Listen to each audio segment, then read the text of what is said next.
If you have one of the trouble codes listed on the screen, in today's video I'm going to show you how to remove the injectors, how to test them using a cheap scan tool with live data, and using a voltmeter. So first let's see what you can look for on the live data. Now another very important function of the oxygen sensor is to deliver long-term fuel trim.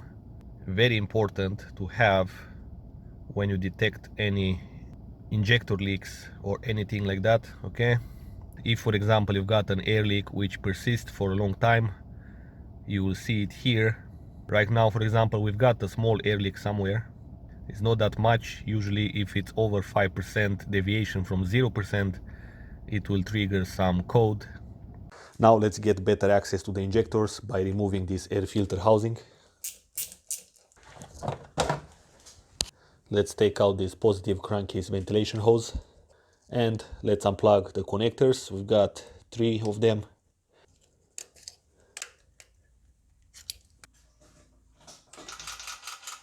Okay, on this car you can see you've got 9.8 volts. On some other cars you're gonna see only 8. Let's check cylinder 2. We've got the same amount, and cylinder 3 we've got exactly the same amount. Now let's say that you don't get any voltage at any one of the connectors. Go ahead and check the fuse box, and you gotta check this fuse. 20 amps one is basically fuse number 23. Okay, 20 amps. You can see the engine sign. I've got here a 12 volt supply, and you can see on each injector you've got 2 pins. So I'm going to connect one of the terminals. Okay, and you can do the same on all of them. You can also test the resistance between these 2 pins. It's usually around 10 ohms.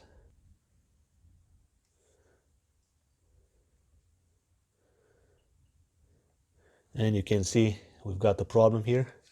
Here, this injector has a lot more resistance. So we definitely have a bad injector because this car is running rough. It doesn't have any trouble code. That's also concerning because it means the computer failed to report this issue.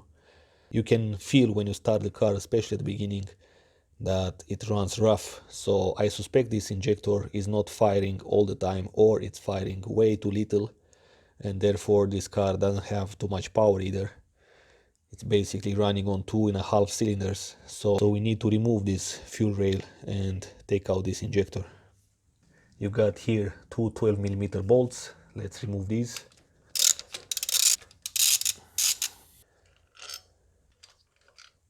I've got here a paper towel in case of some fuel leaks.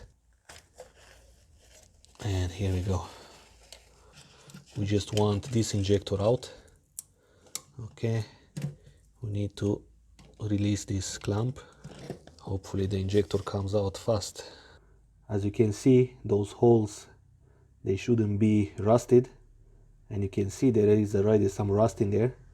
So the rust can basically make those holes smaller, and the injector will not fire enough fuel.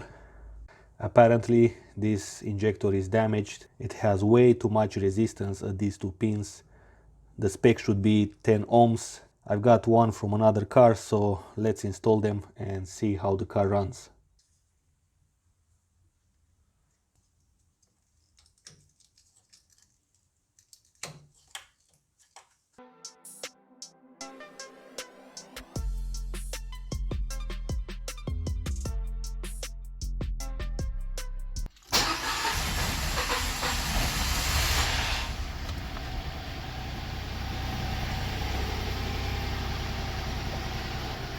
Let's see the codes. Probably got a lot of codes, of course. Let's clear all the codes. And let's look for leaks. Okay guys, that was it about the injectors on this car. If you have questions, let me know.